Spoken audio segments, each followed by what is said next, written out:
Hello ನಮಸ್ಕಾರ friends. ಇವತ್ತಿನ recipe ಏನಂತ ಹೇಳಿದ್ರೆ ನಮ್ಮ ಉತ್ತರ ಕರ್ನಾಟಕ ಸ್ಪೆಷಲ್ ಪುಟಾಣಿ ಹಿಟ್ಟಿಂದ ಕರದಂಟ್ರಿ ಅನ್ನ ಹೆಂಗೆ ಮಾಡೋದು ಅಂಥೇಳಿ ನೋಡ್ಕೊಂಬರೋಣ. ಅದಕ್ಕೆ ಮೊದಲು welcome back to my YouTube channel Desi Paka. ಹಂಗಾರೆ ನೋಡೋಣ್ರಿ ಮೊದಲೇ ಏನು ಬೇಕಂತ ಹೇಳಿ. ಈಗ ನಾನಿಲ್ಲೇ ಒಂದು ಸಣ್ಣ ಲೋಟ ತೊಗೊಂಡೇನೆ. ಅದರೊಳಗೆ 3 ಕಪ್ನಷ್ಟು ಸಕ್ಕರೆ ತೊಗೊಳಕ್ತೇನೆ. ನೋಡ್ರಿ, ಈಗ 3 ಕಪ್ನಷ್ಟು ಸಕ್ಕರೆ ತೊಗೊಂಡೇನೆ. ಈಗ ಅದ ಸೇಮ್ ಲೋಟದಿಂದ ಒಂದು 2 ಕಪ್ನಷ್ಟು ನೀರು ತೊಗೋಬೇಕು. ನೋಡ್ರಿ, 2 ಕಪ್ನಷ್ಟು ನೀರು ತೊಗೋಣ ಅಂತೇನೆ. ಹಂಗಾರೆ ಮತ್ತು ಏನೇನು ಸಾಮಾನು ಬೇಕಂಥೇಳಿ ನೋಡ್ಕೊಳ್ಳೋಣ. ಇಲ್ಲಿ 1-2 ಸ್ಪೂನಷ್ಟು ತುಪ್ಪ ಬೇಕು. ಡ್ರೈ ಫ್ರೂಟ್ಸು ನಿಮ್ಗೆ ಯಾವ ಬೇಕೋ ಒಂದು ತೊಗೋಬೋದು. ಇಲ್ಲೇ ತುರ್ಕೊಂಡಿರೋದು ಒಣ ಕೊಬ್ಬರಿ, ಏಲಕ್ಕಿ ಪೌಡ್ರು, ಇದನ್ನ ನಾನು ಸ್ವಲ್ಪ ಸಕ್ಕರೆ ಹಾಕಿ ಗ್ರೈಂಡ್ ಮಾಡಿ ತೊಗೊಂಡೇನಿ. ಆಮೇಲೆ ಗಸಗಸೆ. ನೆಕ್ಸ್ಟು ಮೇನ್ ಇಂಗ್ರೀಡಿಯೆಂಟ್ ಪುಟಾಣಿ ಹಿಟ್ಟು. ಇದೆಲ್ಲ 2 ಕಪ್ನಷ್ಟು ಪುಟಾಣಿ ಹಿಟ್ಟು ತೊಗೋಬೇಕು. ಈಗ ಮೊದಲು ಒಂದು ಡಬರಿ ಒಳಗೆ ಸಕ್ಕರೆ ತೊಗೊಂಡು ಅದಕ್ಕೆ ನೀರು ಹಾಕ್ಕೊಂಡು ಕುದಿಸ್ಕೊಳಕ್ಕೆ ಇಟ್ಕೊಂಡೀನಿ. ಇದು ಪಾಕ ಮಾಡ್ಕೊಳಕ್ಕೆ ಸಕ್ಕರೆನ ಹಿಂಗೆ ಕೈಯಾಡಿಸ್ಕೊತಾನೆ ಇರಬೇಕಾಕೈತಿ ನಾವು.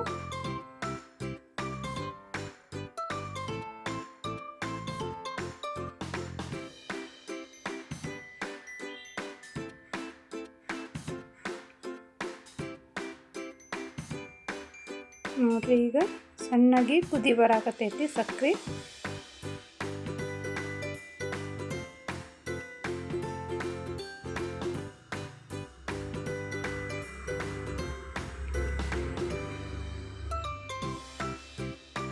ನೋಡ್ರಿ, ಈಗ ಕಂಪ್ಲೀಟಾಗಿ ಸಕ್ಕರೆ ಕರಗೈತಿ.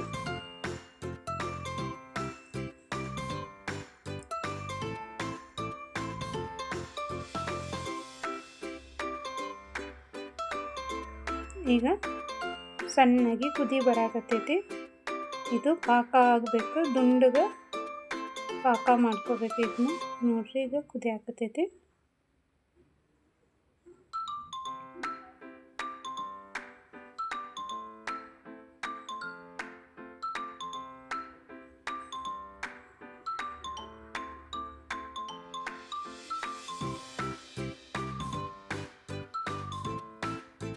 ನೀವು ಇನ್ನೂ ನಮ್ಮ ಚಾನಲ್ಗೆ ಸಬ್ಸ್ಕ್ರೈಬ್ ಆಗಿಲ್ಲ ಅಂದ್ರೆ ಸಬ್ಸ್ಕ್ರೈಬ್ ಆಗಿರಿ. ನೋಡ್ರಿ, ಈಗ ನಾನು ಚೆಕ್ ಮಾಡ್ಕೊಳಕತ್ತೀನಿ. ನೋಡ್ರಿ, ಈಗ ನಾವು ಒಂದು ತಟ್ಟೆ ಒಳಗೆ ನೀರು ಹಾಕ್ಕೊಂಡು ಅದನ್ನ ಸಕ್ಕರೆ ಪಾಕನ ಹಾಕಬೇಕು. ಅದು ಇನ್ನೂ ಪಾಕ ಬಂದಿಲ್ಲ. ಅದು ನೀರೊಳಗೆ ಕರಗಬಾರ್ದು. ಸಕ್ಕರೆ ಒಂದು ಕಡೆ ಕುತ್ಕೋಬೇಕು. ಅಲ್ಲಿ ತನಕ ನಾವು ಸಕ್ಕರೆನ ಕುದಿಸ್ಕೋಬೇಕಾಕೈತಿ. ಈಗ ಇನ್ನೊಂದು ಸಲನೂ ಚೆಕ್ ಮಾಡ್ಕೊಂಡು ಹಾಕ್ತೀನಿ.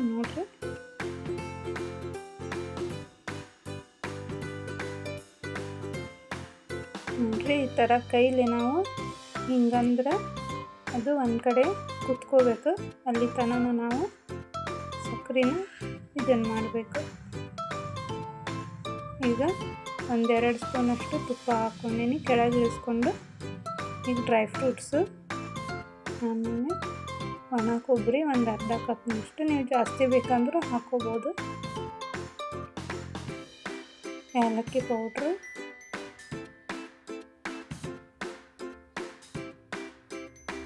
ಗಸಗಸೆ. ನೋಡ್ರಿ, ಇದನ್ನ ನೀಟಾಗಿ ಕೈಯಾಡಿಸ್ಕೊಂಡು ತಗೊಳ್ಳೋಣ.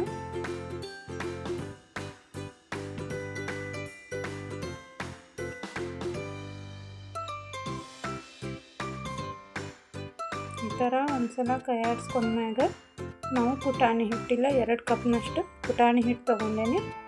ಅದೇನಾರ ಹಿಟ್ಟು ನಿಮ್ಗೆ ತೆಳ್ಳಗೆ ಅನ್ನಿಸ್ತಂದ್ರೆ ಇನ್ನೊಂದು ಸ್ವಲ್ಪ ಪುಟಾಣಿ ಹಿಟ್ಟನ್ನ ಹಾಕ್ಕೋಬೋದು.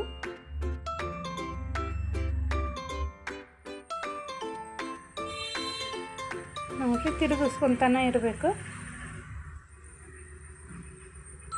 ಅದು ದೋಸೆ ಹಿಟ್ಟಿನ ಹದಕ್ಕೆ ಬರಬೇಕು. ಅಲ್ಲಿ ತನಕ ಅಂದ್ರೆ ಅದು ಕರೆಕ್ಟ್ ಕನ್ಸಿಸ್ಟೆನ್ಸಿ ಆಗಿರ್ತೈತಿ. ನೋಡಿರಿ, ಈಗ ನಾನು ಕಂಪ್ಲೀಟಾಗಿ ತಿರುಗಿಸ್ಕೊಂಡೇನಿ. ನೋಡಿರಿ, ಹೀಗೆ ಮ್ಯಾಲಿಂದ ಕೆಳಗೆ ಬಿಟ್ಟರೆ ರಿಬ್ಬನ್ ಥರ ಬರಬೇಕು. ಅಲ್ಲಿ ತನಕ ಅಂದ್ರೆ ಅದು ಕರೆಕ್ಟ್ ಆಗೈತೆ ಅಂಥೇಳಿ.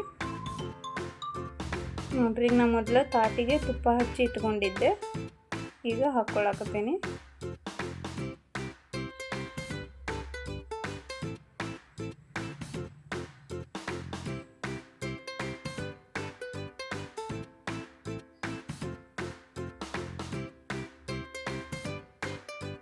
ಈಗ ಹಾಕ್ಕೊಂಡು ತಾಟನ್ನ ಒಂದೆರಡು ಸಲ ಟ್ಯಾಪ್ ಮಾಡ್ಕೊರಿ. ಅಂದರೆ ಎಲ್ಲ ಕಡೆ ಇವನ್ನಾಗಿ ಕುತ್ಕೊತೈತಿ. ಈಗ ನಾ ಇಲ್ಲೇ ಮಾರ್ಕ್ ಹಾಕ್ಕೊಳಕತ್ತೀನಿ. ಮತ್ತು ಭಾಳ ಆರಿಬಿಡ್ತಂತೆ ಅಂದ್ರೆ ನೀಟಾಗಿ ಪೀಸಸ್ಸು ಬರೋಂಗಿಲ್ಲ. ಸ್ವಲ್ಪ ಬಿಸಿ ಇದ್ದಾಗನ ಹಾಕ್ಕೊಂಬಿಡ್ಬೇಕು.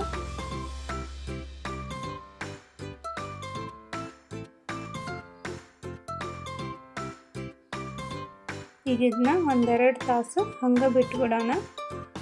ನೀವು ಬೇಕಂದ್ರೆ ಇದಕ್ಕೆ ಮೇಲೆ ಕೊಬ್ಬರಿ ತುರಿನೂ ಹಾಕ್ಕೋಬೋದು. ನೋಡಿರಿ, ಈಗ ಒಂದೆರಡು ತಾಸು ಆದ್ಮೇಲೆ ನಾನು ತಕ್ಕೊಳಕತ್ತೇನೆ. ಎಷ್ಟು ಪರ್ಫೆಕ್ಟಾಗಿ ಬಂದೈತಿ ನಮ್ಮದು ಕರ್ದಂಟು. ನೋಡಿರಿ, ಬಾಯಾಗಿಟ್ಟರೆ ಕರಗ್ತೈತಿ, ಅಷ್ಟು ಚಲೋ ಆಗೈತಿ. ಈಗ ಎಲ್ಲ ಪೀಸಸ್ನ ತಕ್ಕೊಂಡೇನಿ.